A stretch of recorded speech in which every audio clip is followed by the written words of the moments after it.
So what we're going to do now is to start at the beginning. And we're going back to 1896. And that is 127 years ago. So we have 127 years of history in the church in Manicaland. The first missionaries came to Manicaland during the year 1896. That is 127 years ago. So we have 127 years of history. For the first 50 years, the missionary story was shared between the Trappist monks, the Marian Hill missionaries, the Jesuit missionaries, the Precious Blood sisters, the Dominican sisters, the LCBL sisters, the Trinity sisters, and the faithful of that time. So just to say a little about the Holy Trinity sisters. And they were a group of widows founded on the 16th of September 1923 by a Father Balbero, and he was the superior of the Marian Hill Fathers. And the sisters brought another great blessing to the spiritual and material life of Trice Hill and St. Barbara's missions. And these widows left their homes and came to work on the mission, both Trice Hill and St. Barbara's. In some cases, they brought their children with them and they joined the Cheetah.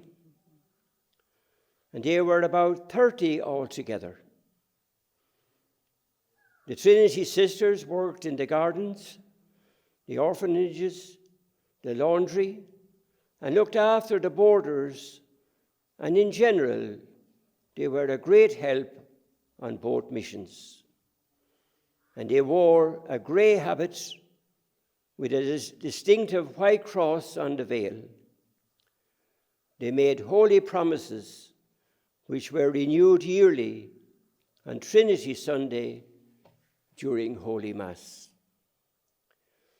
And in 1957, it was decided to discontinue the Holy Trinity sisters because their numbers were dwindling.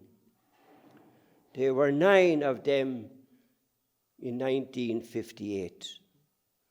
And Father McGivern, who received the last 2 Trinity sisters in 1955, and their names were Christina Dumba and Crescencia Benza. And both sisters have died, but they were alive during the centenary during 1996.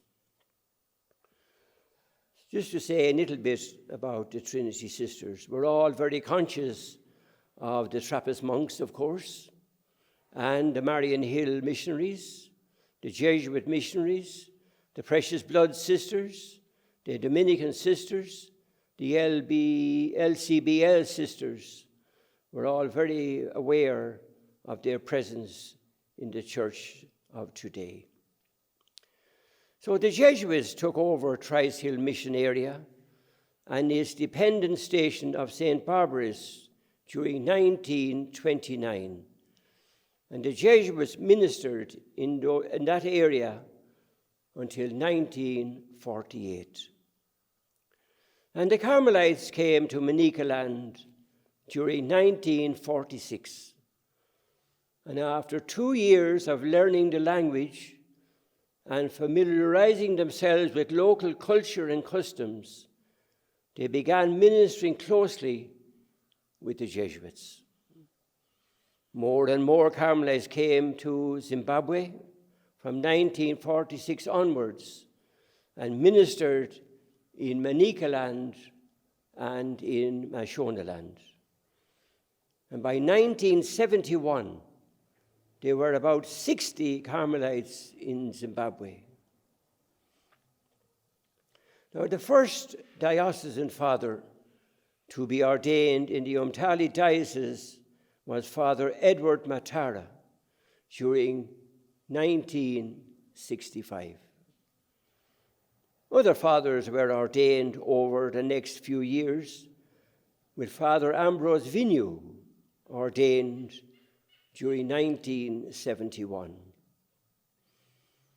The number of diocesan ordinations increased, but never enough to serve the whole of the diocese. So the Carmelites continued ministry, and other priests came to serve from different countries. Many congregations of sisters were also very active in various ministries from around 1949. Some congregations have discontinued their ministries, while other congregations have continued to this time. The Maris Brothers are still very active at St. Patrick's in Yanga. The War of Liberation disrupted all walks of life during the war years 1974 to 1980, and even disrupted life during the time of recovery after the war. However, Zimbabwe recovered, the church steadily grew, and as we see today, the church is in a very healthy state as regards local clergy and religious. We fully appreciate the missionary personnel, the missionary journey, the missionary story, and how it has evolved since the more successful attempt to evangelize our country towards the end of the 19th century. How missionary activity evolved through the 20th century and into the 21st century, and the reality of today, with many indigenous bishops, sisters, brothers, fathers, and active faithful in our parishes and missions. There have been many historical details and developments recorded over the 127 years of our history in Manicaland and in Mashonaland. The early missionaries were very good at keeping chronologies and records. Trice Hill Mission and St. Barbara's Mission have excellent chronologies and records. Trice Hill Mission is a flourishing mission today, together with St. Barbara's Mission. So lots has been written about such missions, Trice Hill and St. Barbara's, as indeed lots has been written on all missions and parishes over the years. There is a vast amount of documentation in our archives, diocesan and congregational. There are lots of publications with vast amounts of information on the history of our country and on the church in Zimbabwe.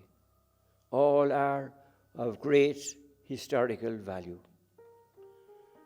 I will include many of the historical details and developments and indicate many of the publications of great value in the following interviews.